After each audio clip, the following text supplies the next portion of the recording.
foram as primeiras impressões desses dias breves, mas muito intensos já de trabalho aqui no Flamengo, conhecendo estruturas, esteve também recentemente no Maracanã. Queria que você resumisse um pouco de tudo que você viu, explicasse um pouco para o torcedor que está ligado com a gente. Seja bem-vindo mais uma vez. Boa tarde a todos. Hoje estou um bocadinho melhor aqui da voz. Antes de mais, agradecer a presença de todos e dizer que é um orgulho muito grande representar um clube como o Flamengo, mas é ao mesmo tempo uma responsabilidade enorme. Destes dias que têm sido muito corridos,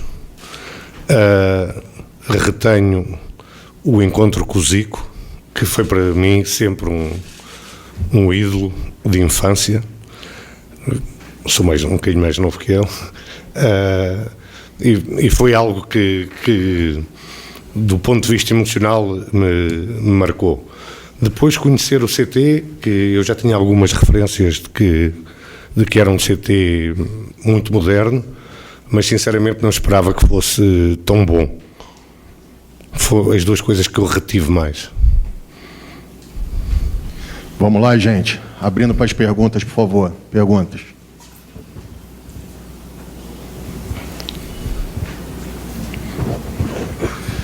Oi, aqui Fábio Jupa, da TV Globo Sport TV. Muito boa tarde, seja bem-vindo. Gostaria de saber, o senhor já conversou, claro, com o presidente Luiz Eduardo Batista, né? O senhor esteve com o Filipe Luiz, o treinador lá em Portugal, antes de vir para o Brasil, já teve as suas primeiras impressões aqui, viu o CT. Eu queria saber qual é a prioridade do senhor, qual vai ser o primeiro ponto a ser atacado no seu trabalho, o que o senhor vai ser contratação, reformulação de elenco, o que o senhor pretende como primeiro ato assim, da sua gestão? Eu tenho que ser responsável e não posso chegar aqui e não conhecer as pessoas, não conhecer o ambiente e começar a querer fazer as coisas à minha maneira. A primeira coisa que vou fazer é conhecer todas as pessoas da estrutura do futebol, perceber quem se adapta à forma como nós queremos trabalhar e, ao mesmo tempo, como é óbvio, porque é o mais importante, cuidarmos da equipa profissional. Próxima. Quem vai? Isto é água, posso beber? Sim. Boto, boa tarde. Monique Danello, da TNT Esporte, seja bem-vindo. Obrigado. A gente sabe que é uma fase de transição, né, mudança de diretoria, de presidência, e que as coisas seguem acontecendo no clube, como, por exemplo, o fim de contrato de alguns jogadores e todos esses detalhes que vocês têm aí para cuidar nos próximos dias.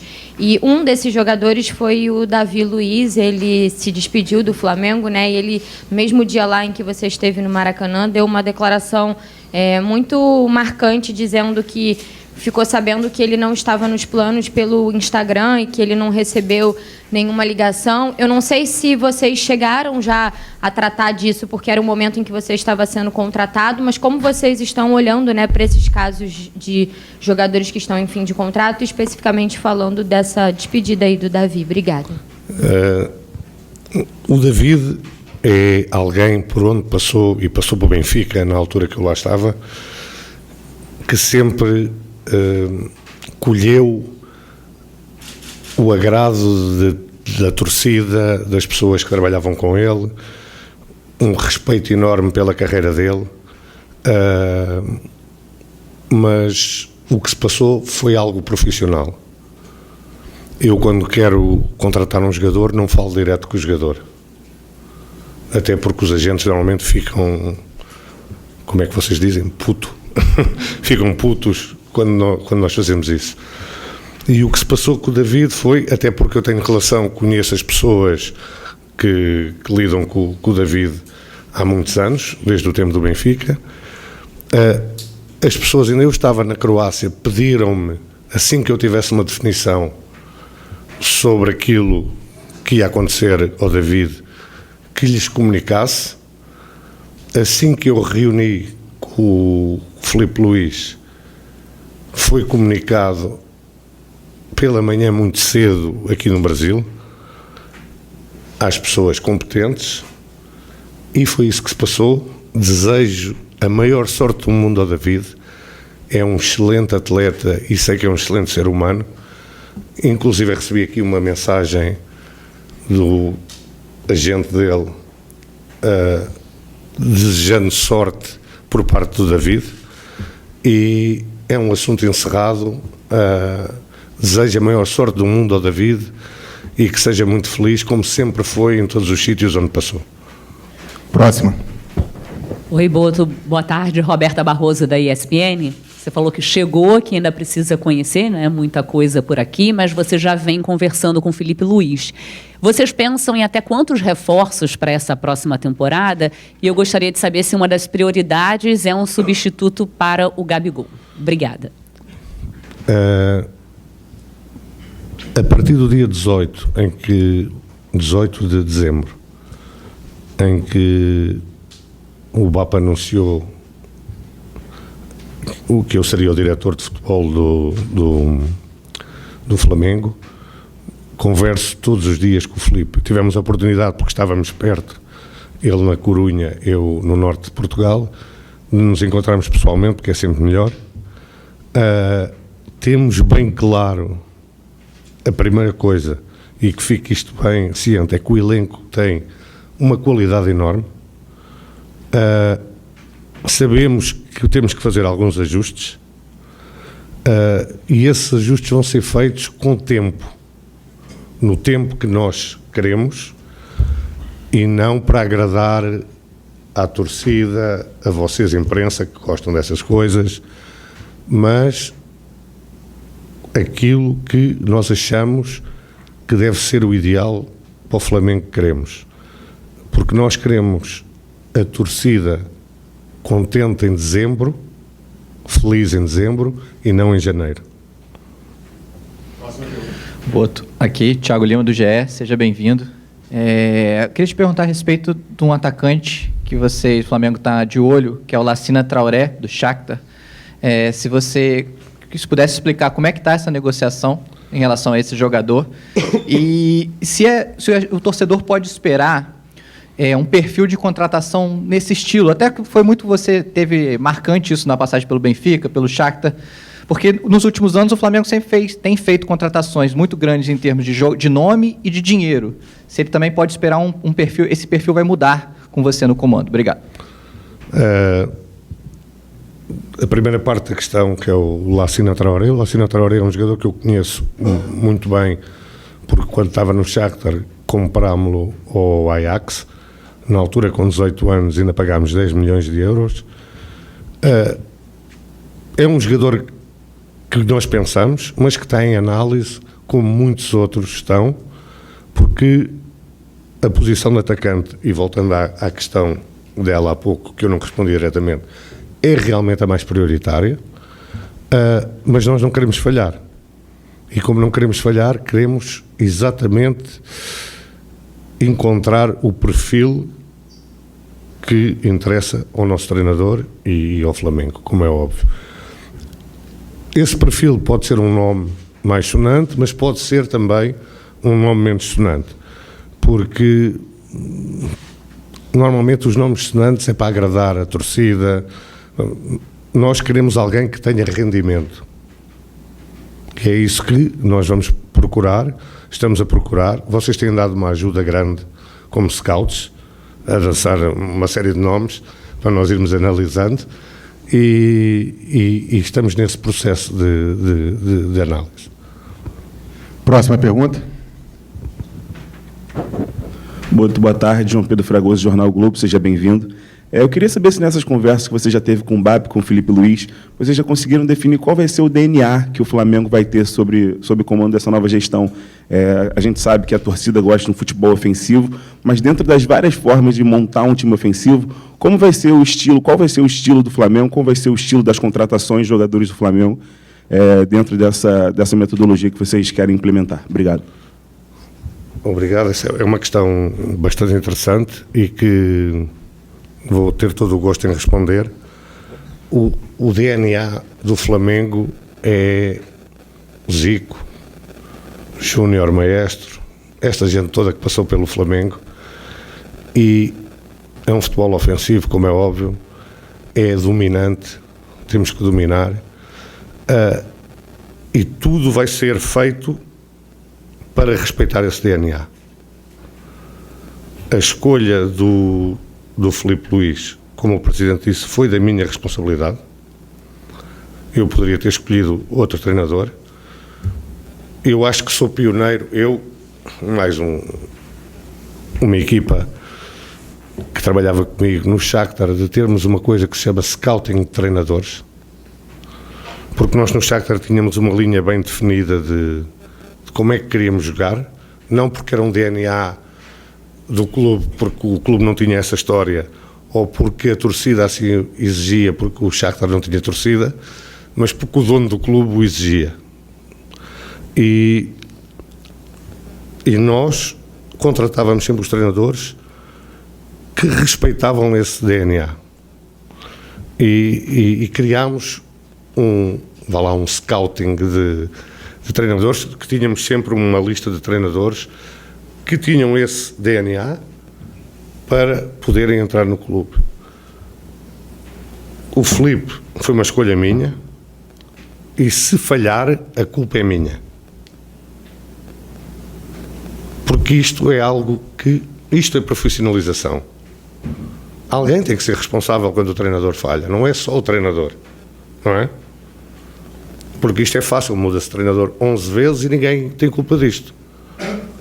Diga-me uma empresa que mude 11 vezes de chefe de produção. O que é que acontece, não é? Portanto, fica aqui já ciente que se o Filipe falhar, o principal culpado sou eu. Mas agora toda a gente neste clube vai ter de trabalhar como nós queremos. Porque quem não trabalhar como nós queremos, sai.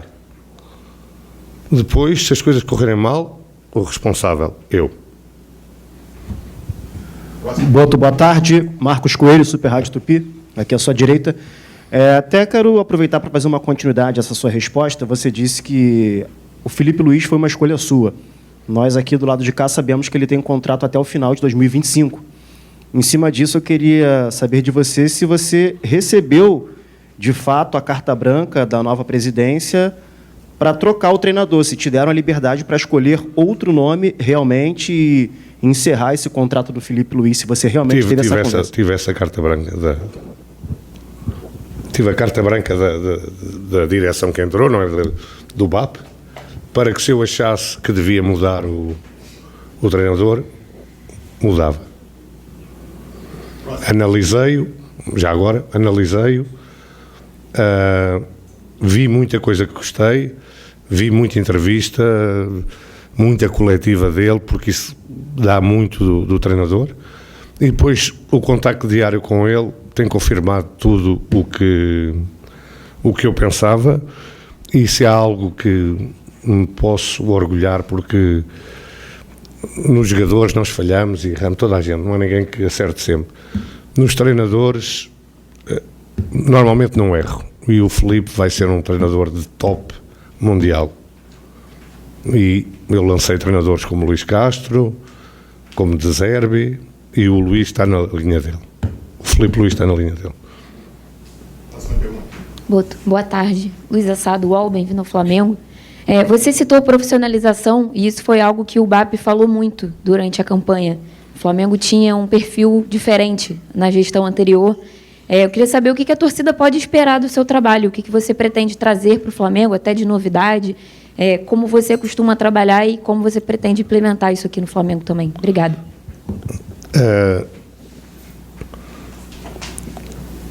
O profissionalismo o Flamengo tem que ser a coisa mais importante de toda a gente que trabalha aqui no Flamengo. Mais importante que a família, mais importante que tudo. Isto é profissionalismo. Nós temos que dar o máximo, porque existem 50 milhões de pessoas lá fora que fazem muitos sacrifícios para acompanharem o Flamengo, e nós, é um privilégio, tem que ser um privilégio para toda a gente, e toda a gente começa por mim e acaba na pessoa da rouparia, na cozinheira, em toda a gente tem que perceber a responsabilidade que tem e que isto é a coisa mais importante da vida deles. Isto é que é profissionalismo. E é isto que os torcedores podem esperar, é cobrança, primeiro a mim, à comissão técnica, aos jogadores e a toda a gente que tem que trabalhar a 100% para que tudo corra bem. Isto é profissionalismo. Não sei se respondi, mas... Boto, Raiza Simplício da Gol Brasil aqui, seja bem-vindo. Você falou sobre ter essa possibilidade de escolher o Filipe Luís, e você escolheu o Filipe Luís. Eu queria saber de você por quê. O que você viu no Filipe Luís que encaixou com o teu pensamento, que encaixou com o que você pensa para o Flamengo, por que dessa decisão? E teu contrato, só para tirar uma dúvida, é até dezembro de 2025 ou são 3 anos? São 2 anos. Eu acho que vi os jogos do Flamengo desde que o Filipe pegou, todos 2 vezes. Uma na perspectiva de analisar o elenco, outra na perspectiva de analisar o trabalho do Filipe. E para nós que somos experientes, por isso é que quem escolhe os treinadores deve ser alguém que tem essa capacidade, não é? Consegues perceber algumas nuances táticas no jogo do Filipe que me agradaram muito. Se calhar isto não é tão visível ao olho normal, mas ao olho mais clínico agradou-me muito. Depois agradou-me muito a forma como ele comunica. Uma forma humilde, mas assertiva, de saber aquilo que quer. E depois, quando comecei a ter contacto com ele, percebi a ambição dele, a vontade de aprender, a vontade de evoluir todos os dias, porque no futebol, como na vida, mas pronto, eu só falo de futebol, do resto não percebo, quando nós achamos que sabemos tudo, é o primeiro passo para estarmos mortos. Acho que respondi à tua pergunta. Zé Boto, aqui. Isaac Andrade, do Flavoz. Eu queria continuar no tema de DNA. Você mencionou grandes craques do Flamengo, né? E uma das coisas que o próprio Filipe Luís repetiu foi que nesse DNA consta a frase vencer, vencer, vencer. Então o Flamengo é um time que propõe jogo, que vai para cima. E essa questão do DNA, ela apareceu muito forte para a torcida com a chegada do Jorge Jesus em 2019, aonde deu um match entre toda a direção técnica e toda aquela proposta que Jorge e sua equipe técnica trouxeram também. Isso é muito importante. Mas quando a gente fala de DNA, a gente fala do futebol como um todo. Como é que se aplica essa questão do profissionalismo, da aplicação do DNA que você mencionou, não só ao time principal, mas às equipes de base e principalmente ao futebol feminino também? Hoje, assim como o Davi Luiz fez, a atleta Crivellari, na sua rede social, falou que encerra o contrato com o Flamengo sem nem sequer ser procurada. Como é que seria esse profissionalismo com o DNA do Flamengo para todo o staff do futebol? O futebol feminino não é a minha área.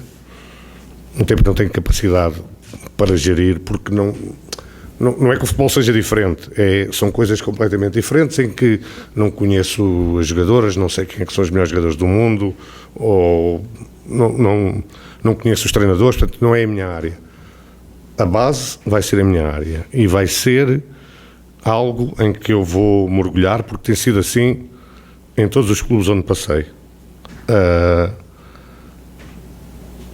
Temos que criar esse DNA, temos que criar jogadores talentosos, mas ao mesmo tempo responsáveis.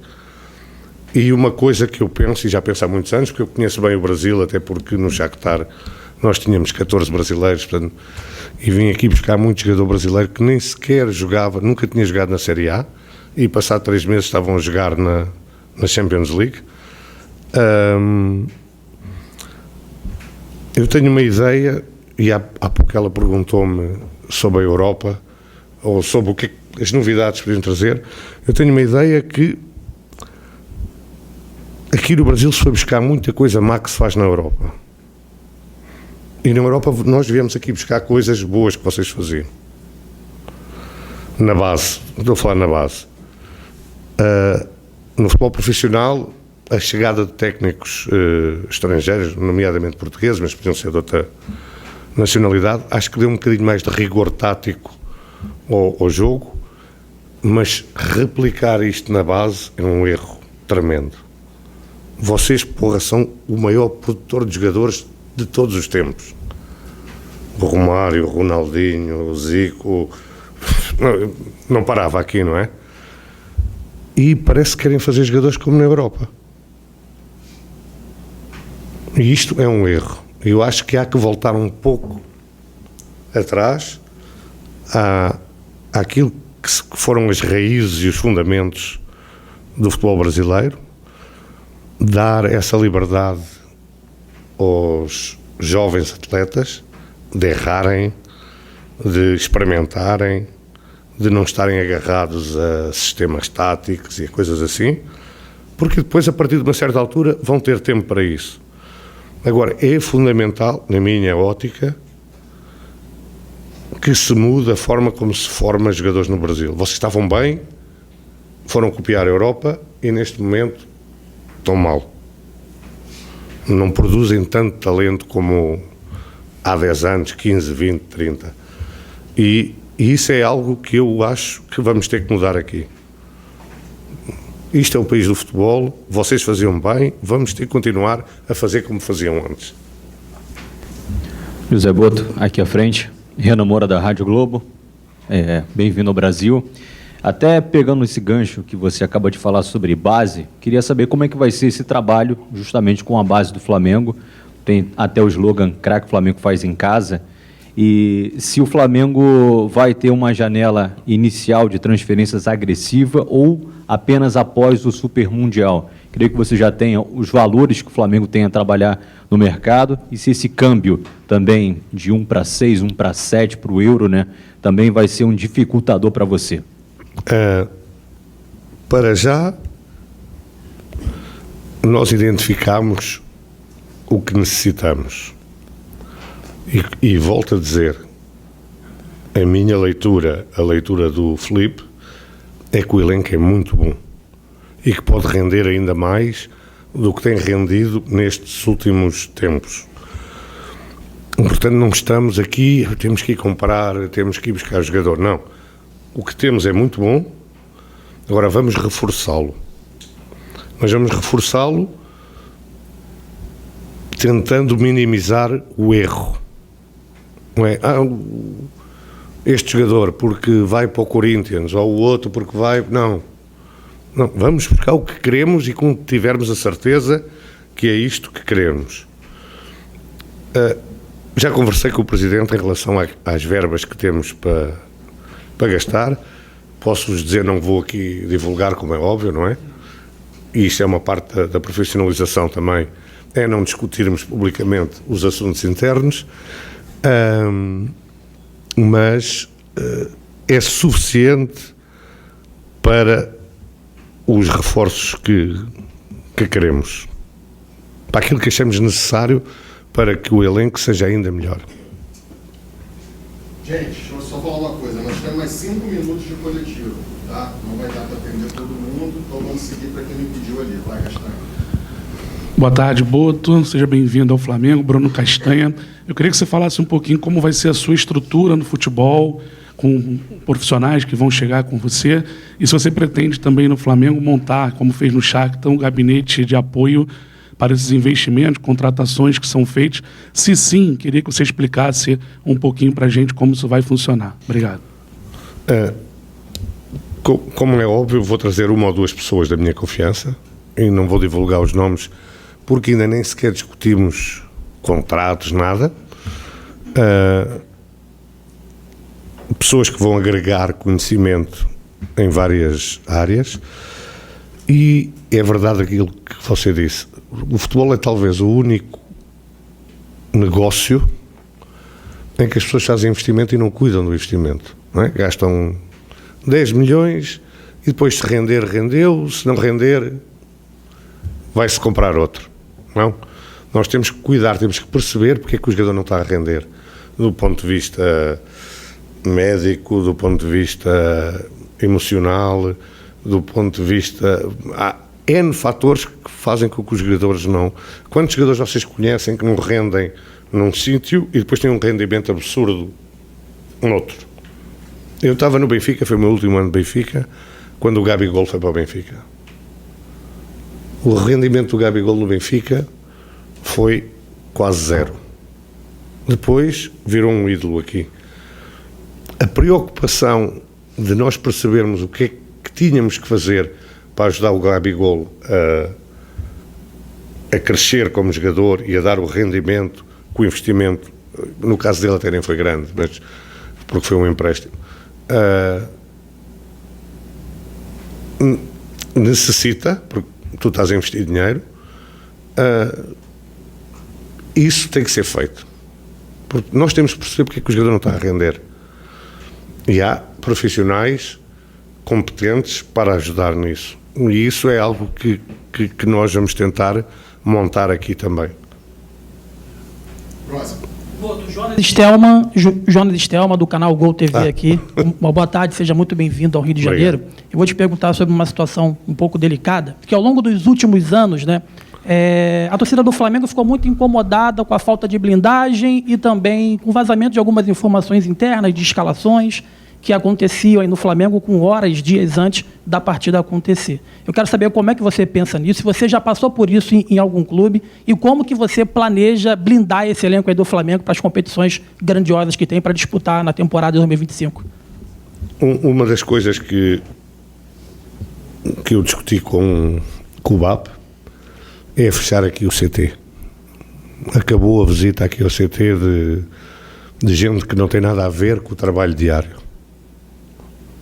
Não interessa quem é, não entram aqui. Eu sei que as pessoas gostam de ver, eu tive com o jogador tal, não. Isso vai acabar. As viagens também vai acabar, ir no mesmo avião, estar no mesmo hotel, pessoas que nada têm a ver com o futebol. E isto são medidas, foram talvez as primeiras medidas que eu tomei. Já. As outras têm que analisar. Agora, estas já foram tomadas. Aqui só entra quem tem a ver com o futebol. Depois, se começar a vazar coisas só com as pessoas que estão aqui no futebol, vamos averiguar. Boa tarde. Igor Dorileu, da Band. Nas últimas temporadas, o Flamengo muitas vezes priorizou as Copas, a Copa do Brasil, a Copa Libertadores, e acabou deixando de lado, em alguns momentos, o Campeonato Brasileiro. O BAP, quando eleito, falou que a prioridade do Flamengo vai ser o Campeonato Brasileiro, vai voltar a ser o Campeonato Brasileiro. Eu queria saber, com essa sua mentalidade de alguém que vem de outra cultura, outro continente, o que você pensa sobre essa prioridade do Campeonato Brasileiro. Obrigado. Dos sítios onde eu venho, o campeonato é a coisa mais importante. Mais importante que a Copa, talvez a Champions League seja o mesmo nível. Agora, nós no Flamengo temos que pensar que entramos em tudo para ganhar. E temos que arranjar uma forma, porque é algo que a mim... E talvez eu tenha que aprender essa parte também da cultura aqui. Não, nós temos que ter um elenco e uma mentalidade que é vamos para ganhar tudo. Se por um motivo qualquer temos que priorizar algo, vai ser sempre o campeonato. Aqui. Boto, boa tarde, tudo bem? Bem-vindo ao Flamengo. Boto, o Flamengo inicia o ano agora de 2025 com 5 jogadores em final de contrato. E 2 situações assim, que tem falado muito na torcida, do Eric Pulgar e do Cleiton. Na semana passada chegou a sair que o Benfica estaria interessado no jogador e que você já estava trabalhando na renovação de contrato dele. Queria que você confirmasse ou não confirmasse essa situação e falasse se você pretende já nesse início de trabalho rever esses contratos e renovar. Queria que você falasse sobre. Portanto, esses jogadores têm contrato com o Flamengo. Tu, quando assinas um contrato com a tua entidade, como é que se diz, empregadora, tens que cumprir e respeitar esse contrato, não é? Nós vamos analisar com calma, perceber se vale a pena, da nossa parte Flamengo, renovar esses contratos, se os jogadores têm essa visão de renovar o contrato ou não, mas eu tenho uma visão muito pragmática da coisa. O jogador assinou o contrato, se o treinador quiser usar, não é porque está a 6 meses de finalizar o contrato que não vai jogar. O treinador precisa, joga. O jogador é profissional, tem que ser profissional, e nós, como entidade que paga o jogador, temos que exigir do jogador esse profissionalismo. Se vamos renovar todos, se vamos renovar só um, se vai ser o Cleiton ou não, é uma questão que nós temos que analisar ainda. Cheguei há 2 dias, ainda não parei, quase que não parei para trabalhar, só coisas com a Flá TV, com isto, com aquilo. Espero que agora, a partir de hoje, tenha um bocadinho mais de paz para me poder começar a trabalhar com mais horas de trabalho. Muito obrigado, gente. Obrigado, José Boa. Tá. Feliz Ano novo. Tá importante.